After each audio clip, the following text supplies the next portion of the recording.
preparing for PMP, this video is very important.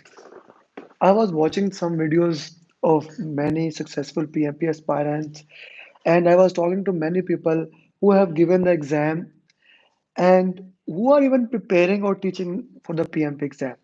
All of them are saying like tools and techniques have no importance now. You cannot see those questions in exam.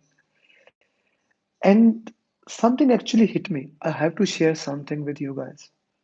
At one way, they are saying that those tools and techniques have no importance. On other hand, there are 18 to 20 questions on drag and drop. And most of the time, what are you getting on drag and drop questions?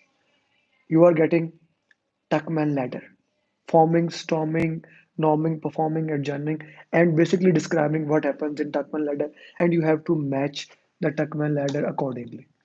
Then second type of questions that you are getting is maybe situational leadership, or a very famous question that we are getting again and again on PMI, PMP is basically risk strategies, exploit, enhance, share, accept, avoid, mitigate, transfer, all those strategies.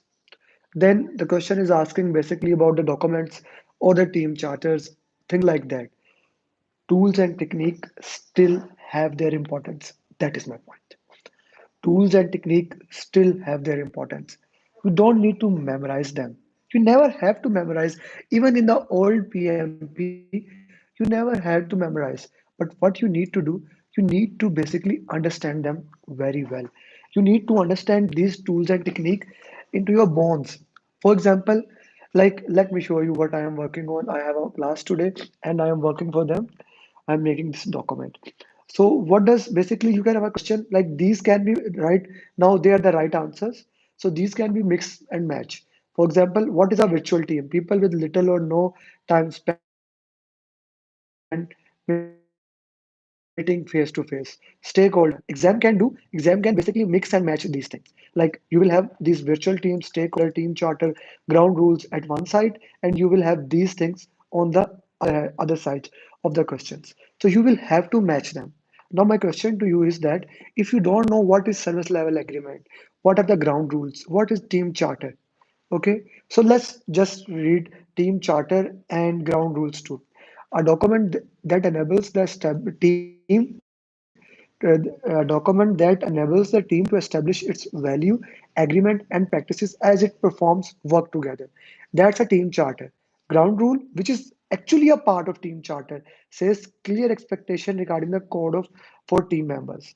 If you don't understand these, if you don't if you have not mastered these things, then how can you solve these questions?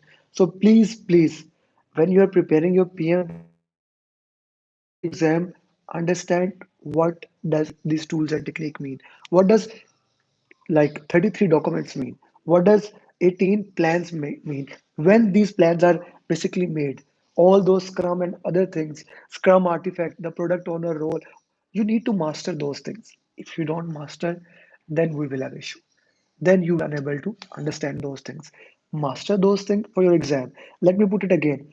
33 documents, 18 plans, core values, 12 principles, product owner, scrum master, uh, team roles, what is in the product backlog, what is the sprint backlog, release, what happens in all those things, what happens in review, daily stand up, three questions of the daily stand up, sprint retrospective, all those things are important.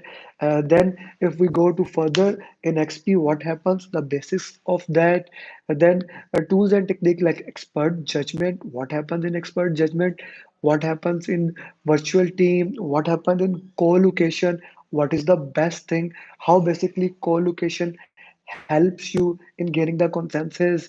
If there is a conflict, how you resolve the conflict. Conflict resolution is an other important basically drag and drop question. Now you need to look the questions also from drag and drop sense. Like you can have options, smoothing, compromising, forcing, directing, forcing, directing exercise, or it could have like these are win-win these. So you need to match them. So my friends, you need to master these things for your PMP exam. I will try to make a video also on these things so that these can cover, but you also need to do it yourself. Thank you very much. And if you need any topic else, do let me know. I will be making a video. Rajesh has asked me 2, 3 times already about the video for hybrid. I will be making that soon, but I wanted to share this message. So till next time, stay legendary and become PMP.